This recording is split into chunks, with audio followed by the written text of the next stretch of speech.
नमस्कार। संकल्प बाड़मेर के YouTube प्लेटफॉर्म पर आप सभी का हार्दिक स्वागत। राजस्थान जिला दर्शन की श्रृंखला में भरतपुर जिला पार्ट 1 और आज मैं बात करने जा रहा हूं पार्ट 2 के बारे में। तो आप सभी से निवेदन रहेगा कि आप पार्ट 1 अच्छे तरीके से देख लें, जिससे आपको भरतपुर के इतिहास की संपूर्ण जानकारी मिल जाएगी।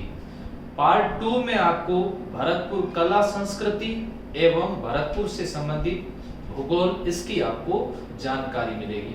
तो बात करते हैं भरतपुर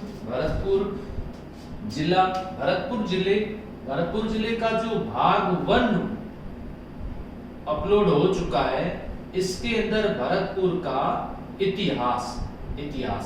इतिहास में आपको कुछ और बता देता हूं, ताकि क्या है कि ये चीजें भी साथ में अपने छूटे नहीं। इतिहास के अंदर जैसे व्यक्ति विशेष से संबंधित प्रश्न आए, गोकुल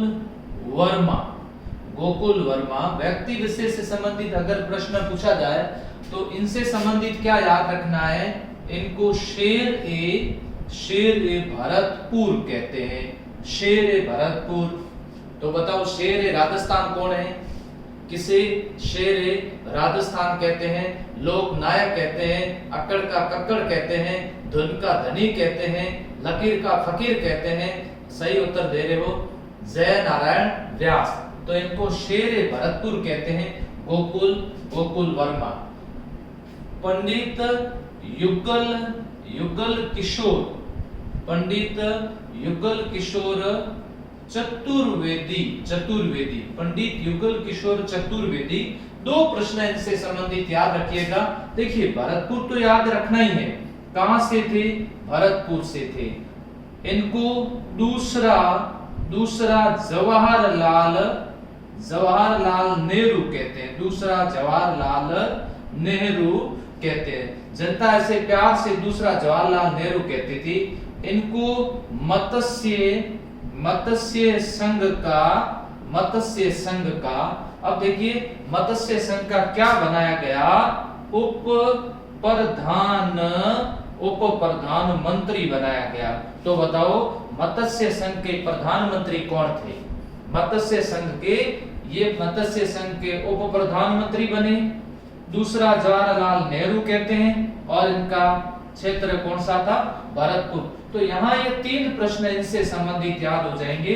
किससे संबंधित? युगल किशोर चतुर्वेदी। मत्स्य संघ के प्रधानमंत्री थे शोभाराम कुमावत मत्स्य संघ के प्रधानमंत्री थे। यहाँ ये 2 व्यक्ति विशेष से संबंधित प्रश्न, गोकुल वर्मा और युगल किशोर चतुर्वेदी। इसके अलावा रमेश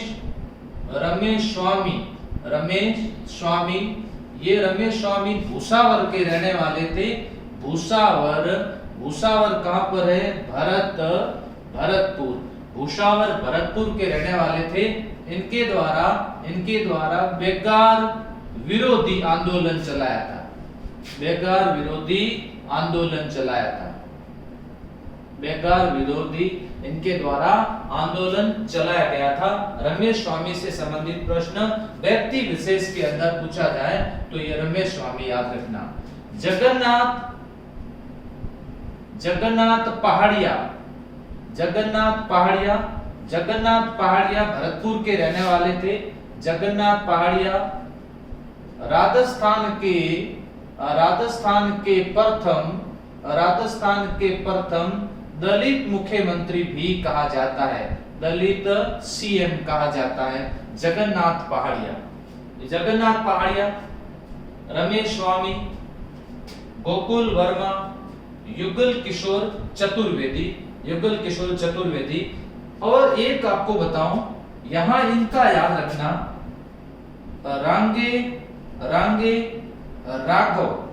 रांगे राघव कवि थे। हालांकि इनका जन्म स्थान भरतपुर नहीं है। कार्य क्षेत्र जिला भरतपुर, जन्म स्थान यूपी में, मथुरा में जन्म हुआ था इनका। ये मथुरा में जन्मे थे, लेकिन कार्य क्षेत्र भरतपुर है। इनके द्वारा लिखे गए ग्रंथ बहुत महत्वपूर्ण है।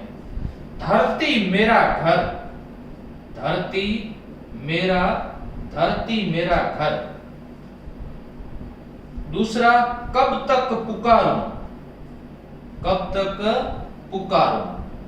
तीसरा, मुर्दों का टीला, मुर्दों का क्या, टीला। मृतकों का टीला किसे कहते हैं, मोहनजोदड़ो को। तो मुर्दों का टीला। आखिरी आवाज 4 नंबर में याद रखना, आखिरी आवाज, ये 4 ग्रंथ इनके याद रखना। तो यहाँ व्यक्ति विशेष के अंदर कुछ प्रश्न और मैंने आपको बता दिए जिससे संबंधित भरतपुर जिले से प्रश्न पूछे जा सकते हैं। रांगे रागों से प्रश्न आया, धरती मेरा घर, कब तक पुकारूं, मुर्दों का टीला और आखिरी आवाज। आप अच्छे तरीके से साथ साथ में नोट्स बना दीजिएगा और मैं उम्मीद करता हूं कि आपको एक भी प्रश्न इससे संबंधित गलत नहीं होगा और ना कोई प्रश्न मैं आपके छोड़ूंगा जिससे आपको ऐसा ना लगे कि कोई प्रश्न सर ने छोड़ दिया। इसके अलावा भी कोई डिटेल हो सकती है, कोशिश मेरी यही रहेगी। अब बात करते हैं भरतपुर के कुछ ही ऐतिहासिक बातें हो गई। ऐतिहासिक के साथ साथ कला संस्कृति और इतिहास की बातें तो साथ साथ चलती रहती हैं। कला संस्कृति में देखिए, कला संस्कृति में सबसे पहले बात करते हैं, कला संस्कृति के अंदर भरतपुर के दुर्ग सबसे पहले इसी से संबंधित प्रश्न पूछे जा सकते हैं, महत्वपूर्ण है। नंबर 1, लोहागढ़ दुर्ग सबसे पहली बात आती है, कब बना था, 1733 ईस्वी। किसने निर्मित करवाया, महाराजा सूरजमल के द्वारा निर्मित करवाया गया। किस दुर्ग की श्रेणी में आता है, पारीख और पारीध दुर्ग की श्रेणी में आता है। इसके अलावा कोई खास बात, मिट्टी से निर्मित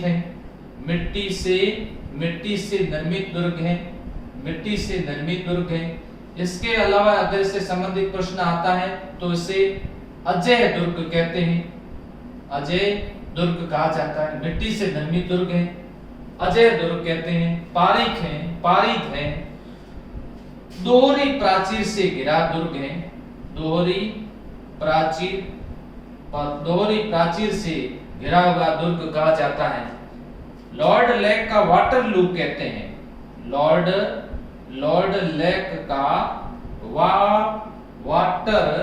वाटरलू का युद्ध लड़ा गया था, इसलिए इसको इस दुर्ग पर युद्ध लड़ा गया था। लॉर्ड लेक और महाराजा रणजीत सिंह के बीच में लड़ा गया था और लॉर्ड लेक के द्वारा जब आक्रमण किया गया था, लॉर्ड लेक द्वारा 5 बार इस दुर्ग पर आक्रमण किया गया। उस समय महाराजा रणजीत सिंह ने कड़ा मुकाबला करके उस आक्रमण का अच्छी तरह से जवाब दिया, डटकर मुकाबला किया और उस समय भरतपुर में कहावतें चलती थी, 8 फिरंगी 9 गोरा, लड़े जाट का 200 छोरा। तो उस समय ये बड़ी कहावतें प्रसिद्ध हुआ करती थी, गोरा हट जा रे राज भरतपुर को। तो यहाँ राज भरतपुर का था। यहाँ इससे संबंधित या इसके 2 प्रमुख दरवाजे, इसके 2 प्रमुख दरवाजे। नंबर 1, अष्ट धातु का दरवाजा और नंबर 2 दूसरा लोहिया। अष्ट धातु का दरवाजा, दूसरा याद रखना लोहिया दरवाजा। अष्ट धातु के दरवाजे के बारे में कई बार प्रश्न आता है। अष्ट धातु का दरवाजा कौन से दुर्ग में लगा हुआ था? अष्ट धातु का दरवाजा चित्तौड़ दुर्ग का मुख्य द्वार था। 1303 ईस्वी कौन? अलाउद्दीन खिलजी जब आक्रमण करते हैं उस समय पद्मिनी का जोर, रतन सिंह गोरा बादल के नेतृत्व में केसरिया होता है। अलाउद्दीन खिलजी इस दुर्ग पर विजय प्राप्त करके ये जो अष्ट धातु का दरवाजा है इसको कहां ले जाते हैं? दिल्ली लेके चले जाते हैं। दिल्ली के अंदर शाहजहां के द्वारा दिल्ली के अंदर एक किला बनाया जिसका नाम था लाल किला बनाया। उस लाल किले में, ये लाल किले के अंदर ये अष्ट धातु का दरवाजा लगा दिया जाता है, अष्ट धातु का दरवाजा लगा दिया जाता है। 1765 ईस्वी महाराजा जवाहर सिंह ने, महाराजा जवाहर सिंह ने दिल्ली के लाल किले पर आक्रमण कर अष्ट धातु का दरवाजा ला करके भरतपुर दुर्ग के मुख्य प्रवेश द्वार पर लगा दिया गया। तो अभी वर्तमान में अष्ट धातु का दरवाजा यहाँ लगा हुआ है। इसके उपलक्ष्य में विजय के उपलक्ष्य के अंदर जवाहर बुर्ज बनी हुई है। जवाहर बुर्ज का निर्माण करवाया गया है। ये जो लॉर्ड लेक पर जो विजय हुई थी, लॉर्ड लेक पर जो रणजीत सिंह विजय की थी, उस विजय के उपलक्ष्य में फतेह बुर्ज का निर्माण करवाया गया। फतेह बुर्ज बनी हुई है। इसके अलावा यहाँ पर भैंसावाली बुर्ज, फिर बाकरवाली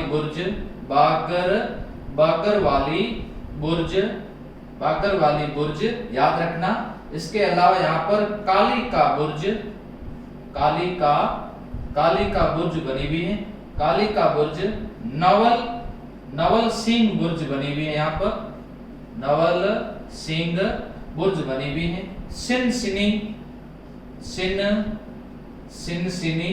सिनसिनी यहाँ पर बुर्ज बनी हुई है। ये भरतपुर दुर्ग की बुर्जें हैं, जिससे संबंधित भी प्रश्न पूछा जा सकता है। तो याद रखिएगा, एक बार आप सभी इसका स्क्रीनशॉट ले लीजिएगा।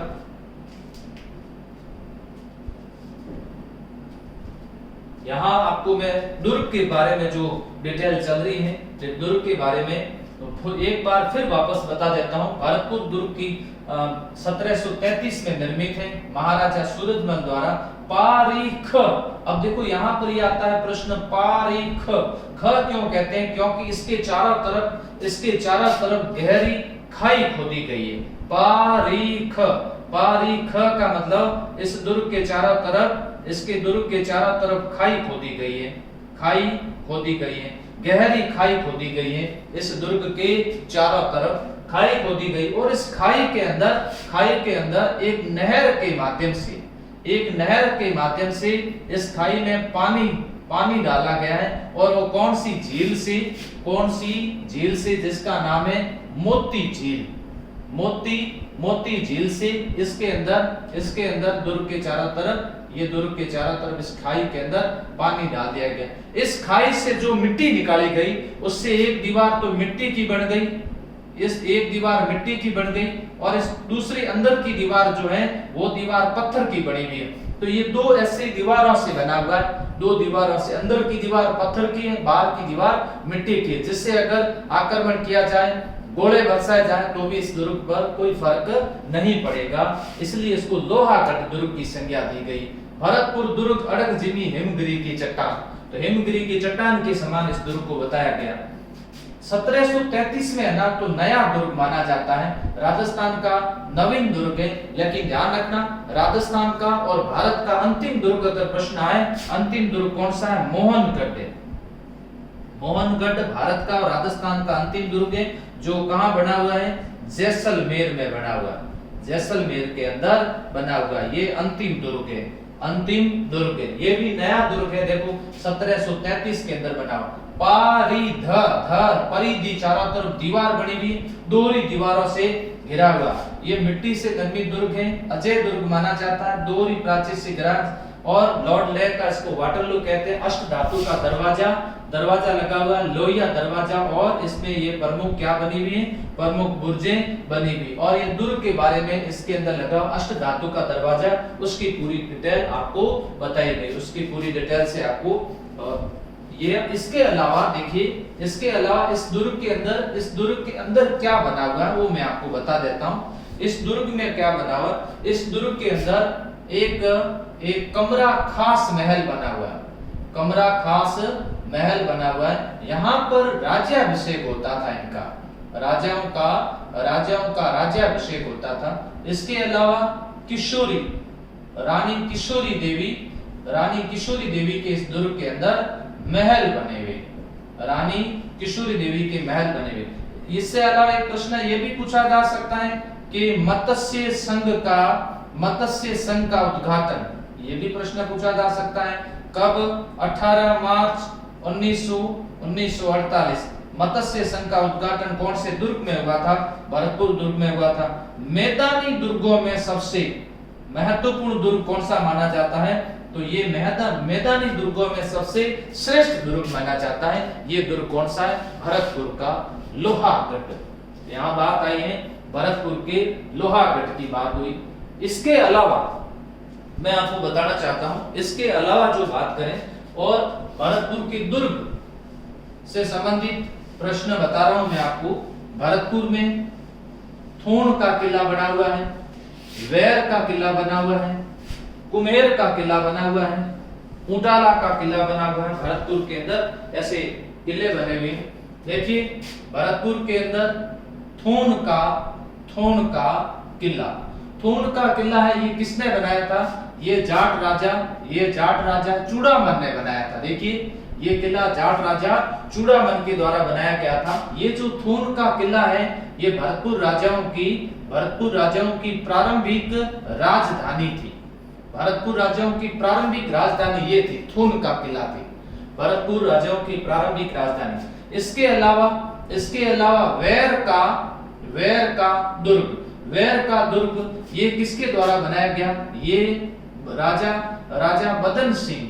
ये किसके द्वारा बनाया गया? ये राजा बदन सिंह के द्वारा बनाया गया था। वैर के जो दुर्ग है बदन सिंह ने बनाया। और इसके अलावा डीग का दुर्ग ये भी किसके द्वारा बनाया गया था? ये भी राजा बदन सिंह के द्वारा निर्मित किया गया। डीग का दुर्ग। कुम्हेर का दुर्ग ये भी किसके द्वारा निर्मित किया गया? राजा बदन सिंह के द्वारा निर्मित किया गया। ध्यान रहे बदन सिंह के समय ये निर्मित है ये दुर्ग। लेकिन डीग के जो महल है उन महलों का निर्माण महाराजा सूरजमल ने करवाया था। महलों का निर्माण किसने करवाया था? महाराजा सूरजमल ने करवाया था। तो ऐसी स्थिति के अंदर भरतपुर का सबसे महत्वपूर्ण नंबर फर्स्ट दुर्ग अगर किसी को माना गया है तो वो है लोहागढ़। भरतपुर का दूसरा जो महत्वपूर्ण दुर्ग है वो दुर्ग है डीग का किला। और भरतपुर का तीसरा जो सबसे महत्वपूर्ण दुर्ग है उस दुर्ग का नाम है कुम्हेर का किला। तो ये कुम्हेर का किला ये भरतपुर के 3 महत्वपूर्ण दुर्ग है। इसके अलावा हालांकि वो दुर्ग बहुत पहले बन गया था लेकिन उसको तोड़ दिया गया और उसके दुर्ग का इतिहास भी काफी पुराना हो चुका है। तो उसके बारे में भी बात करेंगे। देखिए यहाँ दुर्ग की बात आई। अब मैं आपको भरतपुर कला संस्कृति संबंधित अलग अलग स्थानों के बारे में और उससे संबंधित कौन कौन सी दर्शनीय स्थल हैं उसके बारे में आपको जानकारी उपलब्ध करवा दूं। देखिए बात करते हैं, यहाँ से शुरू करते हैं। बयाना से पढ़ते हैं। बयाना का प्राचीन नाम क्या था? भादानक, या फिर इसको भंडा का जनपद कहते थे। याद रखना भंडा का जनपद। इसको श्रीपंथ भी कहा गया। इसको कब्रगाहों का शहर कहते थे। इसे बाणासुर या फिर इसे शोणितपुर कहा गया। शोणितपुर भी कहा जाता है। तो ये सब इसके नाम हैं जो आपको याद रखने हैं। किसके? बयाना दुर्ग। ध्यान रहे बयाना दुर्ग का निर्माण 1040 ईस्वी को बयाना दुर्ग का निर्माण विजयपाल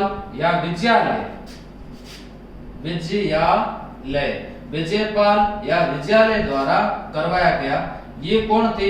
ये यादव वंश के आदि पुरुष जिसको कहा जाता है विजयपाल, विजयालय। उसके बाद तिमनगढ़ दुर्ग का निर्माण करवाते हैं। धर्मपाल फर्स्ट धौलागढ़ दुर्ग का निर्माण करवाते हैं जिसे धौलपुर का दुर्ग कहते हैं। अर्जुन पाल के द्वारा करौली नगर की स्थापना की जाती है और फिर धर्मपाल सेकंड के द्वारा करौली को राजधानी स्थापित कर दी जाती है। 1040 ईस्वी, याद रखना 1040 ईस्वी को विजयपाल या विजयलय ने यादव वंश के जो आदि पुरुष थे उनके द्वारा कौन से दुर्ग का निर्माण करवाया गया?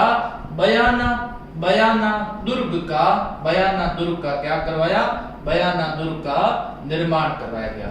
इसके अंदर दुर्ग के अंदर एक भीम लाट है। ये कब किसके समय की है? समुद्रगुप्त के समय की। समुद्रगुप्त के समय किसने, अगर आपसे प्रश्न आए, विष्णुगुप्त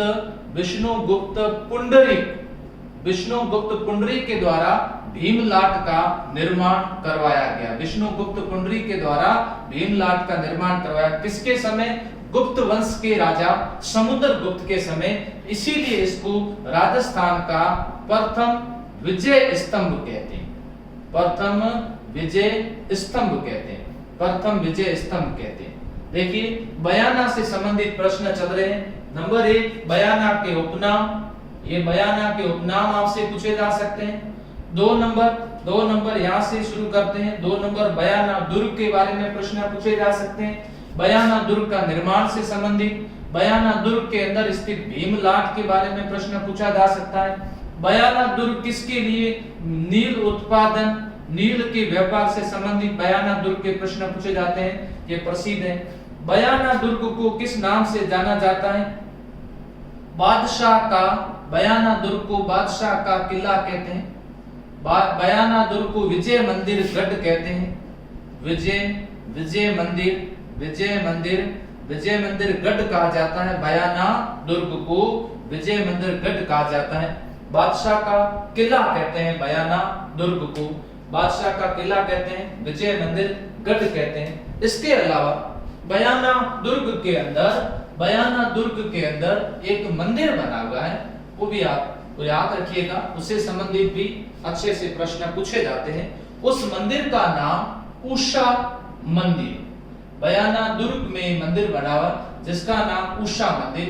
भगवान श्री कृष्ण के पुत्र, ध्यान समझना, कृष्ण के पुत्र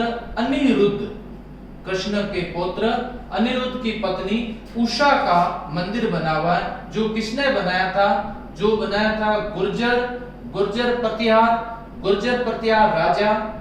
प्रत्यार राजा लक्ष्मण सेन की पत्नी चित्रलेखा द्वारा इस दुर्ग का निर्माण करवाया गया। इस दुर्ग के अंदर मंदिर का निर्माण करवाया गया था। जो किसका मंदिर है? उषा का मंदिर है। उषा कौन? कृष्ण के पुत्र अनिरुद्ध की पत्नी उषा का मंदिर है। गुर्जर प्रत्यार राजा लक्ष्मण सेन की पत्नी चित्रलेखा ने इसका निर्माण करवाया था। इसके बाद में गुलाम वंश के राजा इल्तुतमिश के समय इस मंदिर को तोड़वा करके उषा मंदिर की जगह उषा मस्जिद का निर्माण करवा दिया। उषा मंदिर की जगह उषा मस्जिद का निर्माण करवा दिया। कालांतर में जाट राजाओं के द्वारा फिर वापस इस मस्जिद को तोड़वा करके और उषा मंदिर का निर्माण करवा दिया। वर्तमान में ये उषा मंदिर बना हुआ है। तो याद रहे, ये बयाना दुर्ग के अंदर है। तो इस दुर्ग से संबंधित ये प्रश्न पूछा जा सकता है। इसी दुर्ग के अंदर भीमलाट है, इस दुर्ग के अंदर उषा मंदिर है। ये दुर्ग नील के उत्पादन के हेतु प्रसिद्ध है। इसी दुर्ग पर राणा सांगा के समय बाबर ने अधिकार कर लिया।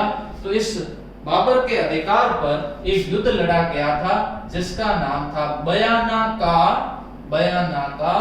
युद्ध। याद रखना, 16 फरवरी 1527 ईस्वी बयाना का युद्ध किसके बीच में हुआ था?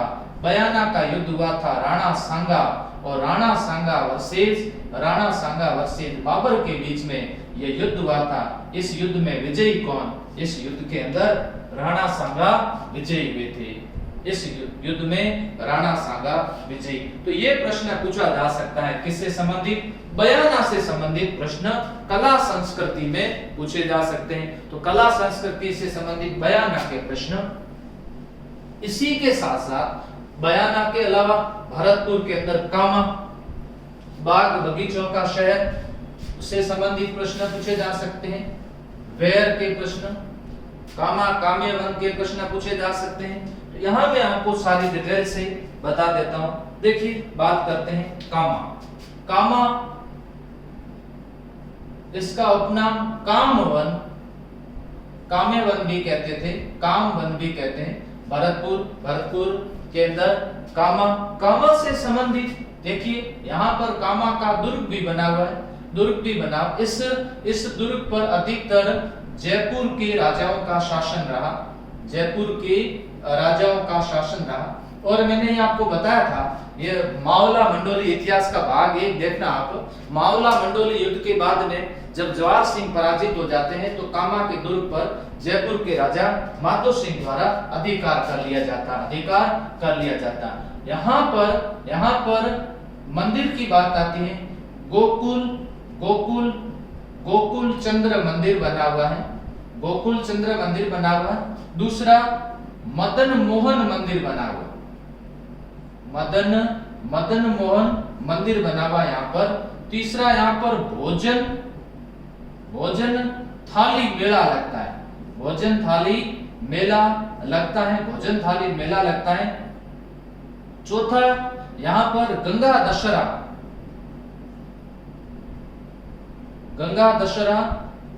दशहरा यहाँ पर मेला लगता है, गंगा दशहरा मेला लगता है। गोकुल चंद्र जी और ये दोनों जो हैं ये किस से संबंधी संप्रदाय, ये वल्लभ संप्रदाय के मंदिर है, पूछा जा सकता है। वल्लभ संप्रदाय की पीठे भोजन थाली मेला कामा भरतपुर, गंगा दशहरा का मेला कामा भरतपुर के अंदर। धर्मराज का कुआं बना हुआ है, इसके अलावा कामेश्वर महादेव मंदिर बना हुआ है। और इस कामेश्वर महादेव मंदिर को 84 खंभों का मंदिर कहते हैं, 84 खंभों का मंदिर कहते हैं। यहां से कामा भरतपुर के अंदर गुप्तोत्तर कालीन शिव पार्वती की एक मूर्ति मिली है, शिव पार्वती की मूर्ति मिली है, गुप्तोत्तर कालीन शिव पार्वती की मूर्ति मिली है कामा भरतपुर से संबंधित। बहुत महत्वपूर्ण बात, इससे संबंधित जो भी प्रश्न है आपके क्लियर हो जाएंगे, एक भी प्रश्न आपके छूटेगा नहीं, आप अच्छे तरीके से याद करें। देखिए श्रीनाथ मंदिर नाथद्वारा के अंदर, द्वारिकाधीश मंदिर कांकरोली के अंदर, मथुरेधीश मंदिर कोटा के अंदर, गोकुल चंद्र मंदिर कामा के अंदर, मदन मोहन मंदिर कामा के अंदर। अब आपके मन में एक प्रश्न होता होगा कि करौली जिला करवाया तो सर ने वहां बताया था एक मदन मोहन मंदिर, बिल्कुल सही है। वो मदन मोहन मंदिर जो है वो गौड़ीय संप्रदाय से संबंधित है, ध्यान रहे किससे संबंधित है, वो गौड़ीय संप्रदाय से संबंधित है।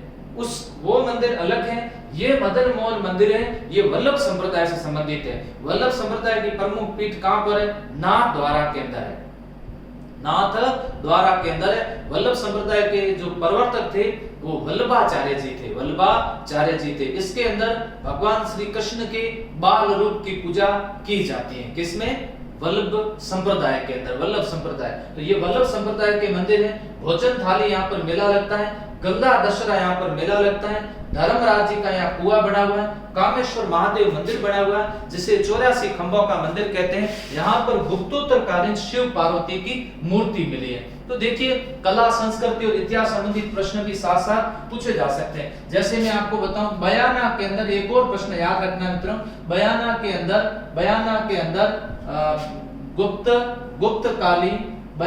अंदर गुप्तकालीन सिक्कों का भंडार मिला है। एशिया में कहते हैं, एशिया का यहाँ बड़ा भंडार मिला है बयाना से संबंधित। अच्छा प्रश्न है, ये प्रश्न इतिहास में भी पूछा जा सकता है, तो ये भी आप साथ साथ में इसको याद रखिएगा। कामा, कामा से संबंधित भरतपुर में स्थान, उससे संबंधित जो महत्वपूर्ण प्रश्न आपको बता दिए गए। इसके अलावा जो प्रश्न पूछे जाते हैं, 2-3 स्थानों से संबंधित पढ़ा रहा हूं, तो आप स्थानों से संबंधित याद करते रहिए। देखिए मैं आपको बताऊं, स्थानों संबंधित अगर प्रश्न आए, एक ये याद रखना, 5 सांस्कृतिक युग के प्रमाण मिले। यहाँ पर प्रमाण मिले, कहां से? यहां से, नोह से, यहां से कुषाणकालीन और मौर्यकालीन अवशेष मिले। मौर्यकालीन अवशेष मिले। ये दूसरा आप याद रखना, दर भी स्थान भरतपुर में है, जहां पर पाषाणकालीन सभ्यता स्थल है, जिसे दर कहते हैं। एक याद रखना, तीसरा स्थान याद रखना, मल्हा याद रखना। मल्हा ये भरतपुर के अंदर है, यहां से तांबे की तलवारें मिली। ये याद रखना, तांबे की तलवारें मल्हा से मिली थी, मल्हा भरतपुर के अंदर। तो कुछ इस तरह से स्थानों को भी आप साथ में याद रखिएगा, साथ ही स्थान भी याद करते रहिए, जिससे संबंधित भी प्रश्न पूछे जा सकते हैं। इससे संबंधित भी प्रश्न दर भरतपुर, पाषाण और नोह भरतपुर, मल्हा भरतपुर याद रखिएगा।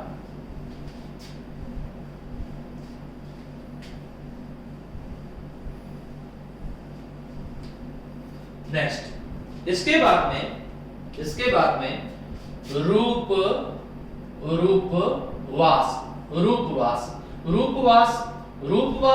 रूपवास का जो नाम है, ये रूप सिंह के नाम पर इसका नाम पड़ा, रूपवास। ये ऐसा बताया जाता है, ये चित्तौड़ के किसी राणा वंश से संबंधित थे, जिन्होंने अकबर की अधीनता स्वीकार कर ली थी।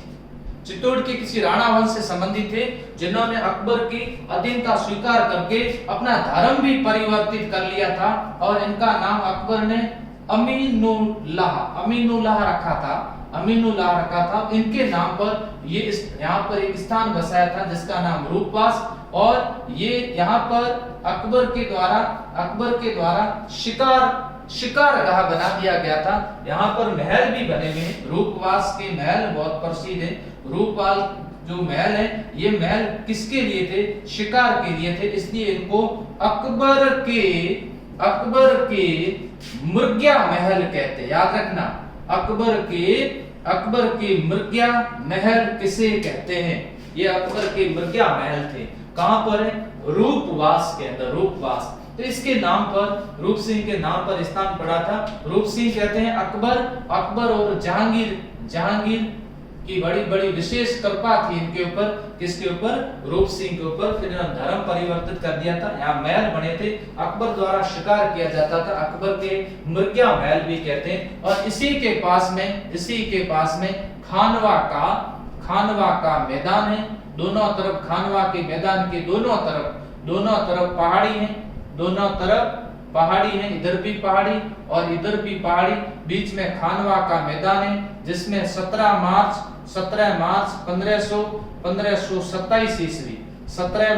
1527 ईस्वी को खानवा का युद्ध लड़ा गया। किसके बीच में? राणा सांगा और बाबर के बीच में युद्ध लड़ा गया। इस युद्ध में विजयी बाबर, राणा सांगा पराजित।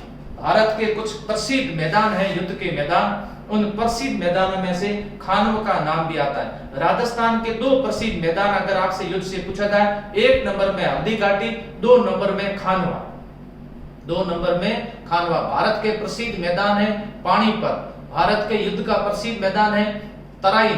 भारत के प्रसिद्ध युद्ध के मैदान का नाम है प्लासी। प्रसिद्ध युद्ध का मैदान है बक्सर। तो ऐसे कुछ प्रसिद्ध युद्ध के मैदान थे, जिससे संबंधित भी प्रश्न पूछे जा सकते हैं। तो यहाँ खानवा, और ये खानवा स्थान कहाँ पर है? ये खानवा स्थान कहाँ पर है? ये रूपवास के अंदर। किस तहसील में आता है? रूपवास के अंदर आता है। तो ये रूपवास, अकबर के मृग्या महल कहाँ बने हुए? याद रखना, रूपवास के अंदर बने हुए। यहाँ ये खानवा महल से या खानवा युद्ध से संबंधित प्रश्न पूछा जा सकता है। खानवा युद्ध रूपवास के अंदर।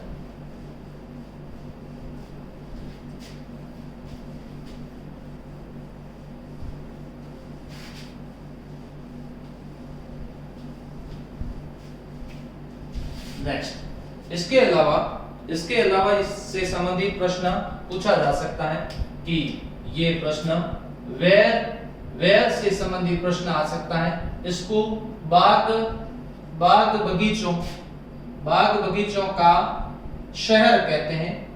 बाग बगीचे बने, बाग बगीचों का शहर कहते हैं इसे। यहाँ पर फुलवाड़ी बाग और महल, देखिए बाग के अंदर महल बना हुआ है। नौलखा बाग और नौलखा महल बना हुआ है। नौलखा बाग, प्रताप फुलवारी यहाँ पर बनी हुई, और यहाँ पर ऊंटाला किला बना हुआ है। देखिए ऊंटाला किला नाम से राजस्थान के अंदर 2 किले बने हुए। एक ऊंटाला किला मेवाड़ में, अमर सिंह प्रथम के समय ऊंटाला किला पर अधिकार को लेकर के हरावल प्रतियोगिता आयोजित हुई थी। वो ऊंटाला किला कहां पर है वर्तमान के अंदर, अगर प्रश्न आए तो जिला दर्शन के अंदर वो भी पढ़ाया जाएगा। और वो वर्तमान में कहां पर है, वो वर्तमान के अंदर वल्लभ नगर उदयपुर के अंदर है। तो यहाँ पर ऊंटाला का किला बना हुआ है। प्रताप फुलवारी बनी हुई है, नौलखा बाग बना हुआ है, फुलवाड़ी बाग बना हुआ है, और इसको भरतपुर की लघु काशी कहते हैं। भरतपुर की लघु काशी कहते हैं। इसको वेर को लघु काशी कहते हैं, लघु काशी कहा जाता है। ये भरतपुर से वेर से संबंधित अगर प्रश्न पूछे जाते हैं। इसके अलावा डीग, देखिए एक तो डीग दुर्ग से संबंधित प्रश्न आते हैं, और दूसरा डीग महलों से संबंधित प्रश्न पूछे जा सकते हैं। तो यहाँ पर इसको डीग को जल महलों की नगरी कहते हैं। जल महलों की नगरी कहते हैं। महलों का निर्माण राजा सूरजमल के द्वारा करवाया गया, और इन महलों में जो सबसे प्रसिद्ध महल है उसका नाम है गोपाल महल। गोपाल महल सबसे प्रसिद्ध महल है। इसके अलावा नंद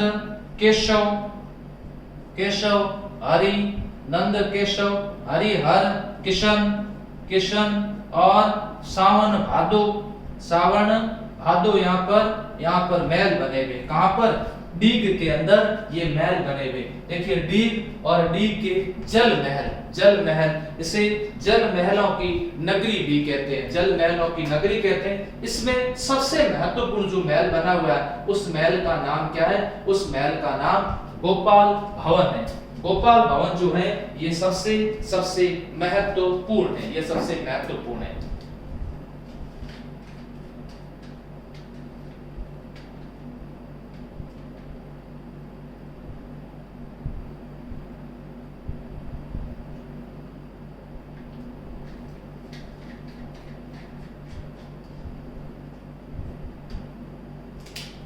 इसके अलावा बात करते हैं आगे किससे संबंधित कौन से प्रश्न आपसे पूछे जा सकते हैं। तो उन सब के बारे में डिटेल से एक के बारे में बात करता हूं।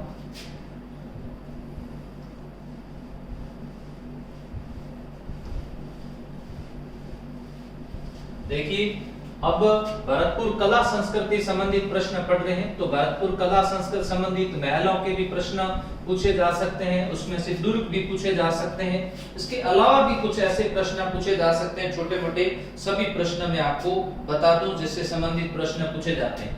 यहाँ हम बात करते हैं भरतपुर संबंधित एक नौटंकी। ये राजस्थान का नाट्य है। ये लोक नाट्य जिसे कहते हैं, लोक नाट्य ये भरतपुर से संबंधित है। ये उत्तर प्रदेश की हाथरस नौटंकी शैली से प्रभावित है। हाथरस नौटंकी शैली से प्रभावित है। इसकी खास विशेषता यह है कि इसमें 9 प्रकार के वाद्य यंत्र बजाए जाते हैं। 9 प्रकार के वाद्य यंत्र बजाए जाते हैं। नौटंकी में अधिकतर पुरुषों द्वारा ही भाग लिया जाता है। नौटंकी जो ये कला है इसके अंदर पुरुषों द्वारा भाग लिया जाता है। तो अंतरराष्ट्रीय स्तर के नौटंकी कलाकार कौन है बताओ? अंतरराष्ट्रीय स्तर के नौटंकी कलाकार। और अब तो महिलाएं भी इसके अंदर भाग लेना शुरू कर दी। कौन से क्षेत्र में महिलाएं पीछे हैं? वैसे महिलाएं ज्यादातर लोक नाट्य में भाग लेती है, जैसे तमाशा कहते हैं, तो तमाशा करने में भी थोड़ा सा आसान रहता था, तो तमाशा और नौटंकी पुरुषों के द्वारा, तो ये पुरुषों के द्वारा किया जाता था। गिरिराज प्रसाद, गिरिराज प्रसाद कामा के रहने वाले गिरिराज प्रसाद अंतरराष्ट्रीय स्तर के नौटंकी कलाकार, अंतरराष्ट्रीय स्तर के नौटंकी। अब राज्य की पहली नौटंकी महिला कलाकार मुस्तरबाई, याद रखना मुस्तरबाई कहाँ के हैं? करौली के। मुस्तरबाई करौली राजस्थान की पहली महिला नौटंकी कलाकार है, महिला नौटंकी कलाकार मुस्तरबाई करौली। तो यहाँ नौटंकी ये लघु नाटक है, नाटक। इसके अलावा नृत्य की बात करें तो यहाँ पर एक नृत्य चलता है जिसका नाम है बम रसिया नृत्य, बम रसिया नृत्य, जिसको बम नृत्य भी कहते हैं। बम वाद्यंत्र बजाया जाता है, राजस्थान का सबसे बड़ा वाद्यंत्र बम है, जिसे दमामा भी कहते हैं, दमामा कहते हैं। यहाँ बम रसिया नृत्य किया जाता है, किसके अवसर पर? होली के अवसर पर। भरतपुर का एक और नृत्य प्रसिद्ध है जिसका नाम है मयूर नृत्य, याद रखना मयूर नृत्य भरतपुर का प्रसिद्ध है। तो यहाँ भरतपुर के नृत्यों की बात आती है या लोक नाट्यों की बात आती है तो याद रखना बम रसिया नृत्य और मयूर नृत्य और नौटंकी लोक नाट्य, नौटंकी लोक नाट्य। देखिए यहाँ पर बम रसिया भरतपुर के गीत भी प्रसिद्ध है, बम रसिया गीत। तो ये गीत से संबंधित भी अगर प्रश्न आए तो भी आप याद रख सकते हैं, ये गीत भी प्रसिद्ध है, गीत से संबंधित भी प्रश्न पूछे जा सकते हैं। इसके अलावा भरतपुर से संबंधित जो कला संस्कृति के प्रश्न हैं उसमें कौन कौन से प्रश्न आ सकते हैं उसके बारे में मैं आपको डिटेल से और जानकारी दे दूं। देखिए एक याद रखिएगा, ये याद रखना देव बाबा से संबंधित प्रश्न आ सकता है। नगला जहाज भरतपुर के अंदर इनका मंदिर बना हुआ, नगला जहाज भरतपुर के अंदर इनको किसका देवता माना जाता है? देखिए इनकी याद में चरवाहों को भोजन करवाया जाता है, और इनको पशु चिकित्सक देवता के रूप में पूजा जाता है, पशु चिकित्सक देवता के रूप में पूजा जाता है। मंदिर कहाँ बना हुआ है? नगला जहाज के अंदर, पशु चिकित्सक देवता के रूप में ये पूजा जाता है। इनकी स्मृति के अंदर ग्वालों को या फिर चरवाहों को भोजन करवाया जाता है। चैत्र शुक्ला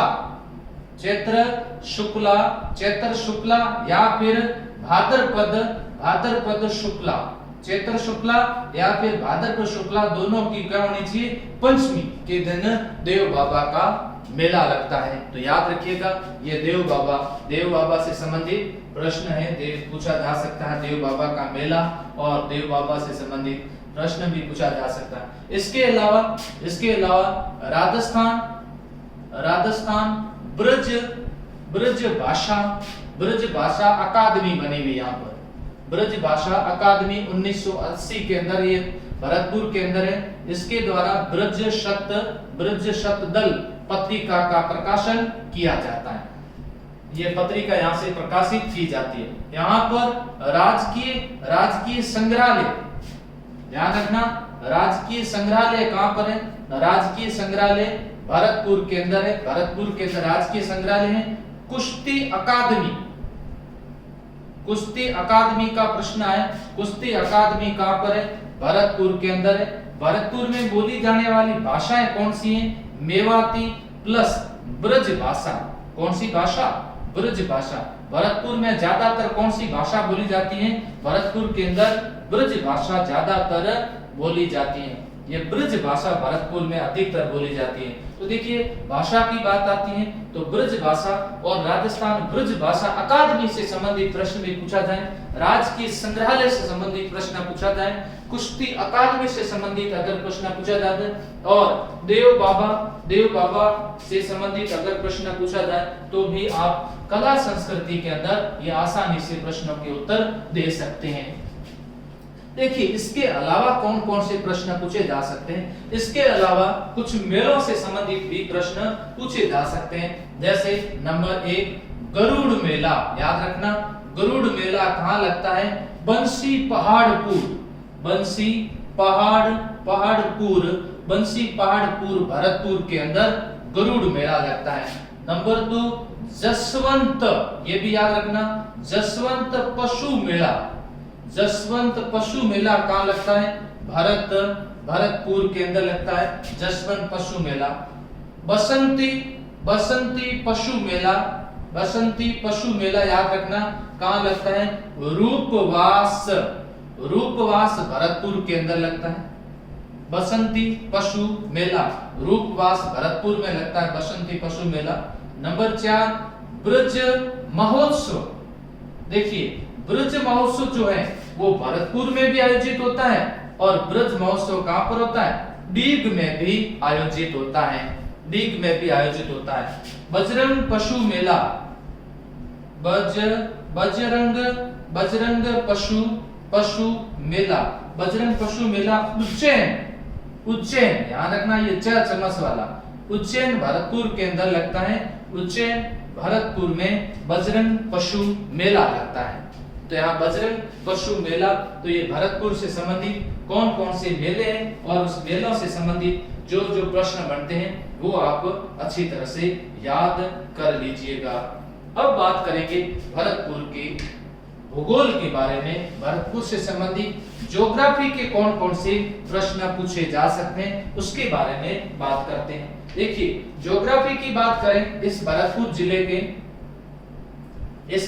जिले की ज्योग्राफी की बात करें तो ये भरतपुर जिला 2 राज्यों की सीमा लगती है।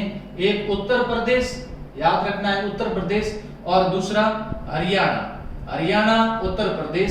मेवात जिला हरियाणा का जो है इसकी सीमा लगती है, इधर मथुरा की सीमा लगती है। राजस्थान के अंदर किस किस की सीमा लगती है? इसके अंदर इस धौलपुर, इधर धौलपुर की सीमा लगती है। करौली की इसकी सीमा लगती है, करौली, और दौसा की सीमा लगती है, और इधर अलवर की सीमा लगती है। और ये जिला कौन सा है? ये जिला है भरतपुर। भरतपुर जिले से संबंधित अगर प्रश्न आ जाए कि भरतपुर जिला, इसको राजस्थान का प्रवेश द्वार कहते हैं। देखिए राजस्थान का पूर्वी प्रवेश द्वार पूछे तो कौन सा है? पूर्वी प्रवेश द्वार धौलपुर है। राजस्थान का सिंह द्वार पूछे तो कौन सा है? अलवर है। नेशनल हाईवे जो 8 नंबर है वहां से प्रवेश करता है, इसलिए इसको राजस्थान का क्या बोलते हैं? प्रवेश द्वार कहते हैं। दूसरा एक और मैं आपको बता देता हूं, भरतपुर को संभाग का दर्जा दिया गया है। संभाग का दर्जा दिया गया है 4 जून 2005 से भरतपुर संभाग बन गया। क्षेत्रफल की दृष्टि से राजस्थान का सबसे छोटा अगर कोई संभाग है तो वो भरतपुर है। तो बताओ जनसंख्या में सबसे छोटा संभाग कौन सा है? जनसंख्या का किसमें है? तोटा। जनसंख्या का किस संभाग में है? तोटा, और वो है कोटा। याद रखना कौन सा? कोटा। तो यहाँ ये कोटा और ये भरतपुर क्षेत्रफल के अंदर छोटा संभाग है, क्योंकि क्षेत्रफल में छोटे छोटे जिले हैं। देखिए धौलपुर है, ये धौलपुर जिला हो जाएगा इस संभाग के अंदर। इस संभाग के अंदर करौली जिला हो जाएगा। इस संभाग के अंदर भरतपुर जिला हो जाएगा। इसके अंदर अलवर नहीं है। इसके संभाग के अंदर कौन सा है? सवाई माधोपुर है। सवाई माधोपुर इसके अंदर शामिल किए गए, तो इसको संभाग का भी दर्जा दिया गया। इसको राजस्थान का प्रवेश द्वार कहते हैं। लिंगानुपात भरतपुर का 2011 की जनगणना के अनुसार 880 है, और घनत्व पूछा जाए 503 घनत्व है। और साक्षरता अगर पूछी जाए इसकी तो 70% भरतपुर जिले की साक्षरता है। भरतपुर जिले की साक्षरता से संबंधित अगर प्रश्न पूछा जाए 70% साक्षरता।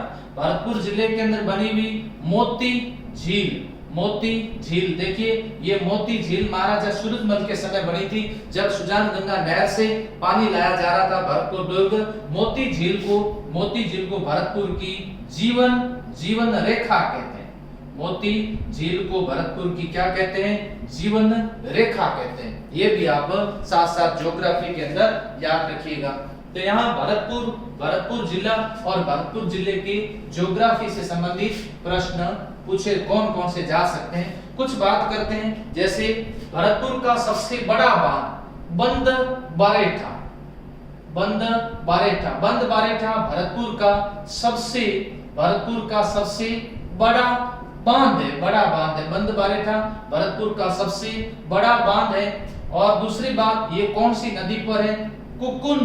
कुकुंद नदी पर है। बंद बारेठा का निर्माण राम सिंह के समय हुआ था। राम सिंह के समय बंद बारेठा का निर्माण हुआ। इसको परिंदों का घर कहते हैं। परिंदों का घर कहते हैं। परिंदे कौन? पक्षी।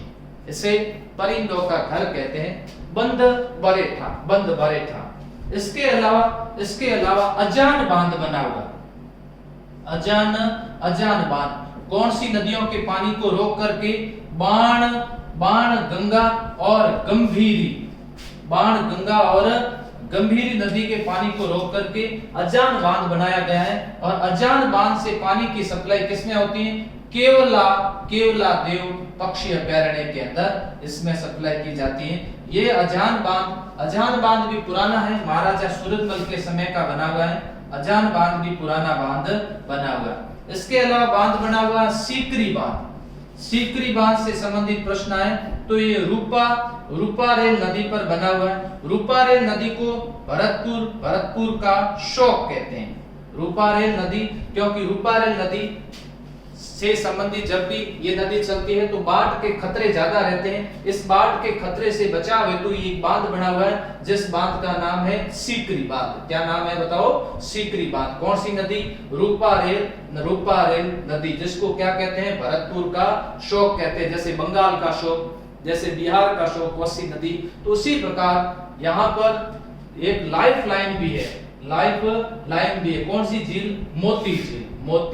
मोती झील, जिसको जीवन रेखा भी कहते हैं। तो बांध की बात आई, बंद बारेठा बांध, अजान बांध, सीकरी बांध, लालपुर